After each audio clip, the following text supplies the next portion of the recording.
So hey everyone, welcome back to my YouTube channel. I am back with another important requested video for DSSB because last days बचे हैं, अब exam हो ही रहे हैं, कुछ ही shifts के एग्जाम बाकी है. तो फॉर ऑल ऑफ दोस्त जिनके एग्जाम अभी होने बाकी हैं, आप लोगों ने मुझे बहुत सारे मैसेजेस भी किए कि अब हम क्या करें, क्योंकि हमारा एग्जाम अब लास्ट के टाइम पर है, हमारे पास टाइम भी है पढ़ने के लिए. तो अब हमारे लिए क्या स्ट्रैटेजी रहने वाली है, तो लास्ट मिनट स्ट्रैटेजी आज आप लोगों के लिए मैं लेकर आई हूँ. देखो, क्योंकि ऑब्वियसली एग्जाम्स तो हो चुके हैं काफी, तो बेसिकली हमें पैटर्न तो पता चल गया, ठीक है. तो उसी पैटर्न को ध्यान में रखते हुए कुछ चीजें, क्योंकि आप लोग बेनिफिशियल साइड पर हो, कुछ चीजें आपके थोड़ी सी ज्यादा इंटेंसिटी में ज्यादा हो सकती हैं, बट क्योंकि आप अवेयर हो पहले से पैटर्न से, तो आपके लिए एक प्लस पॉइंट है ये. तो आपको उस प्लस पॉइंट को बहुत अच्छे से यूटिलाइज करना है. तो शुरू करते हैं वीडियो के साथ. इसमें सबसे पहले पैटर्न अवेयरनेस. मैंने प्रिपरेशन लिख दिया. सबसे पहले आपको पता होना चाहिए पैटर्न अवेयरनेस. जैसे कि आप सब लोग जानते हैं 200 क्वेश्चंस है, 2 घंटे का एग्जाम रहने वाला है, एंड जो एग्जाम है वो आपके 10 सेट्स में आ रहा है. सेट्स का मतलब 5 सेट्स जो नॉन नर्सिंग के थे वो तो हमें पता ही था, बस 5 ही नर्सिंग के होने वाले हैं. जिसमें क्या होगा, मतलब 100 क्वेश्चन है अगर, तो उनको भी 20-20 के सेट्स में बांट दिया. कोई सब्जेक्ट वाइज कुछ भी नहीं है कि सब्जेक्ट के सेट्स अलग है, वो बस वैसे ही उनको 20-20-20 में कर दिया. एक तरीके से अच्छा ही है, मैं भी आपको बताऊंगी कैसे. आज प्रिपरेशन देखो, टाइम मैनेजमेंट की चीज है, वो डिपेंड करती है आपकी प्रिपरेशन पे. देखो, जो एग्जाम है ना, वो नर्सिंग का इजी एग्जाम आ रहा है, मतलब बहुत ज्यादा हार्ड, बहुत ज्यादा डीप चीजें वो नहीं पूछ रहे हैं. 1 लाइनर क्वेश्चंस है, मतलब 80% of the questions are 1 liner, या फिर 80 से ज्यादा ही मैं बोलूंगी. तो बिल्कुल 1 लाइनर क्वेश्चंस आ रहे हैं. अगर आपने थोड़ा सा भी पढ़ा है तो मतलब बहुत अच्छा जाने वाला है आपका एग्जाम. अगर आप टेक्सीज वगैरह भी आपने ले रखी थी, आप नए क्वेश्चन से भी अवेयर थे, बुक्स भी आपने पढ़ी है, तो मतलब exam is quite easy. Nursing की बात कर रही हूँ मैं यहाँ पे. तो अगर आपकी प्रिपरेशन अच्छी है, सबसे पहले देखो, मुझे पता है कि मैंने कितनी पढ़ाई की है, या मैं कितना पढ़ रही हूँ, या मैं क्या कर रही हूँ. तो ऐसे हर किसी को अपने बारे में बहुत अच्छे से पता होता है. तो अपनी प्रिपरेशन मतलब ध्यान में रखनी है कि मेरी कितनी प्रिपरेशन है, उस हिसाब से आपको टाइम मैनेजमेंट की तरफ चलना है. बात करते हैं जो सबसे ज्यादा इंपॉर्टेंट है DSSB में, वो है हमारी टाइम मैनेजमेंट, की हमें कितना टाइम देना है. लोग मुझे काफी टाइम से देख रहे हैं, वो लोग तो मेरी बातें सुन के अब पक चुके होंगे अब तक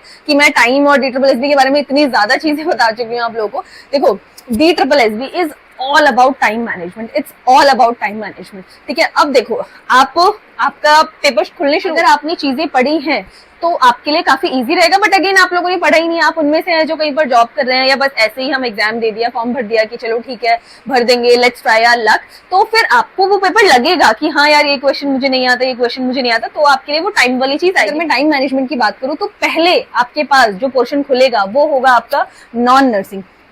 पहले आपका नॉन नर्सिंग खुलेगा, फिर आपका नर्सिंग आएगा, ठीक है. टाइम ऐसा नहीं है कि सिस्टम लॉक करेगा, टाइम आपको दिया नहीं हुआ. टाइम आप खुद डिसाइड करोगे कि मुझे किस सब्जेक्ट पे कितना टाइम लेना है. मान लो पहले आ गया आपके पास मैथ्स, ठीक है, पहले आया आपके पास मैथ्स. अब मैथ्स के जो क्वेश्चन आ रहे हैं वो मतलब पूरे 200 नंबर के पेपर में जो सबसे ज्यादा डिफिकल्ट चीज आ रही है ना, वो है ये मैथ्स. तो मैथ्स के लिए थोड़ा सा आपको सोचना पड़ सकता है कि मैं मैथ्स में कितना टाइम दूं. देखो, अगेन, अगर आप उनमें से हो जिसने मैथ्स की प्रैक्टिस की है, बहुत ज्यादा भी नहीं, बट आप मतलब आपको पता है आप क्वेश्चंस निकालोगे, तो PYQs के पेपर, PYQs के क्वेश्चंस भी करें, तो मैथ्स आपके लिए हो जाने वाला सब्जेक्ट रहने वाला है.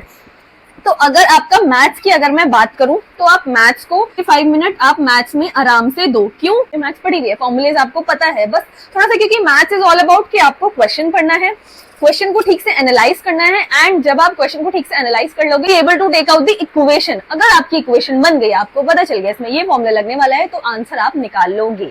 ये करने के लिए आपको थोड़ा सा शांत दिमाग चाहिए, थोड़े से पेशेंस चाहिए, और अगेन बहुत सारा टाइम चाहिए.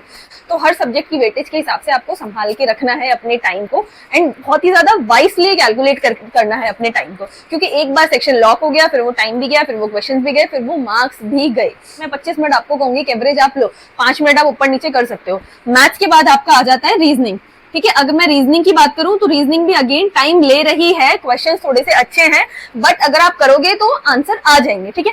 तो इसमें भी आप 15 मिनट लो. आ जाता है जीके को मैं 5 मिनट से ज्यादा दूंगी ही नहीं, क्योंकि या तो आपको क्वेश्चन आएगा या फिर आपको नहीं आएगा. 5 मिनट सफिशिएंट है. आपका बचा हिंदी एंड इंग्लिश, 25 मिनट दो. क्यों? क्योंकि पैसेज पर से 3-4 क्वेश्चन थे, तो अगेन थोड़ा सा टाइम टेकिंग होगा. आप मतलब थोड़ा सा शांति से आप उसके लिए एक 1 वर्ड सब्स्टिट्यूट ढूंढोगे, एरर ढूंढोगे, ग्रामर के फॉर्मुलेज याद करोगे, वोकैबुलरी याद करोगे, तो अगेन आपको टाइम की जरूरत पड़ेगी. तो आप 25 से 30 मिनट यहाँ पे आराम से दो, और हिंदी और इंग्लिश दोनों करो। अगर आपने थोड़ी बहुत भी हिंदी इंग्लिश रिवाइज की है, थोड़ी बहुत ग्रामर वोकैबुलरी की है, और अगर आप क्वेश्चंस अच्छे से पढ़ोगे तो आप हिंदी इंग्लिश में आराम से आप 30 to 35 आप स्कोर कर सकते हो आउट ऑफ 40। तो ये आपके लिए काफी ज्यादा बेनिफिशियल रहेगा। ठीक है, अगर हमारे 75 मिनट कंप्लीट किसमें, नॉन नर्सिंग में। अब हमारे पास कितना टाइम बच गया, अब हमारे पास बच गया 45 मिनट्स फॉर नर्सिंग। अब देखो, if you are one of दोस्त जिसकी प्रिपरेशन काफी अच्छी है ना, मतलब आप टेस्ट सीरीज भी आपने कर रखी है, आपने बुक्स भी पढ़ रखी है, तो आपका नर्सिंग बहुत ज्यादा अच्छा जाने वाला है। मैं पहले ही बता देती हूँ, क्योंकि क्वेश्चंस काफी इजी आ रहे हैं, काफी डायरेक्ट क्वेश्चन आ रहे हैं। आप देख के समझ जाओगे इसका आंसर क्या है क्या नहीं है। रही बात लॉकिंग पैटर्न की, जिस तरीके का पेपर ये हमें दे रहे हैं, तो मुझे लगता है एक तरीके से अच्छा ही है। मान लो 20 क्वेश्चन का आपका एक सेट खुल गया, आपने देखा 20 में से आपको मान लो 15 है, 5 नहीं है, आप एक बार और देखो, ठीक है, आपको पता लग गया, सबमिट करो, आगे बढ़ जाओ। नर्सिंग के लिए आपको सेक्शन वाइज टाइम डिवाइड करने की जरूरत नहीं है, वो जब आप क्वेश्चन करोगे तभी आपको पता चले प्रिपरेशन अच्छी है। अपने नर्सिंग के लिए 30 to 35 मिनट्स, ठीक है, इसमें आप 5 मिनट ऊपर नीचे अपने हिसाब से कर सकते हैं। इतना टाइम आप लेके चलेंगे बहुत है, बहुत है, क्योंकि नर्सिंग काफी ज्यादा स्ट्रेट फॉरवर्ड आ रही है अगर आपकी प्रिपरेशन अच्छी है तो। अगेन ये वाला फैक्टर डिपेंड करता है आपकी प्रिपरेशन पर, ये वाला फैक्टर डिपेंड करता है आपकी प्रिपरेशन पर। अगर आपने प्रिपेयर अच्छे से किया है तो नर्सिंग को आप बहुत कम टाइम में कर लोगे। 30 मिनट्स आप नर्सिंग के लिए रखो, बाकी आप टाइम पूरा नॉन नर्सिंग को दे दो। नॉन नर्सिंग में अगर आप टाइम दोगे तो आपके क्वेश्चंस निकल जाएंगे। तो आप मैथ्स में 5 मिनट बढ़ा लो, रीजनिंग में 5 मिनट बढ़ा लो, है ना, हिंदी इंग्लिश में 5 मिनट बढ़ा लो, क्योंकि यहाँ पर सोचने से आप क्वेश्चन के आंसर निकाल पाओगे। अगर मैथ्स में आप 30 मिनट दे रहे हो, ठीक है ना, 30 मिनट दिया आपने, 30 क्वेश्चन कितने थे, 20 क्वेश्चन थे। 20 क्वेश्चन में जो फॉर्मुलेज वाले क्वेश्चन है, अगर आप उनको, जैसे कभी कभी होता है एक बार में आंसर नहीं आता, आपने दोबारा अटेम्प्ट किया, आपने तिबारा अटेम्प्ट किया, तो आंसर आ जाता है। तो अगर आप अटेम्प्ट करके कर पा रहे हो टाइम देके, तो बिल्कुल आप टाइम दो। तो आप मैथ्स, जब आपका मैथ्स वाला सेक्शन खुले तो आपको थोड़ा सा टाइम की तरफ देखना है और ये समझना है कि मतलब 25 मिनट 30 मिनट में मैथ्स को दूंगी या फिर दूंगा, क्योंकि मैथ्स में मेरे आंसर निकल रहे हैं और मेरे को मैथ्स में अगेन मार्क्स मिल रहे हैं। तो ये वाली चीज में इंपॉर्टेंट आपको बोलना चाहती थी, इस चीज का आप थोड़ा सा ध्यान रखना। कॉन्फिडेंस बहुत ज्यादा इंपॉर्टेंट है, क्योंकि देखो पेपर है हमारा सेट्स में, 20 क्वेश्चन है, आपने देखा, देख लिया, इसका आंसर ये है, इसका आंसर यही है, एक बार हो गया, सबमिट कर दिया, वो दोबारा नहीं आएगा। तो जो भी करना है कॉन्फिडेंटली करना है, डरना नहीं है, एंड बहुत ज्यादा नहीं सोचना। अगर आपको दिख रहा है मुझे क्वेश्चन नहीं आ रहा है, थोड़ा सा सोचा, एलिमिनेट किया, 2 ऑप्शन जो बिल्कुल नहीं है उनको एलिमिनेट करो। अगर बचे 2 ऑप्शन में आप सही आंसर बता पा रहे हो तो अच्छी बात है, नहीं तो बहुत ज्यादा मत्थापच्ची उस पर नहीं करनी है। तो कॉन्फिडेंटली आपको टिक करने हैं आंसर, ये वाली चीज मैं कहूंगी।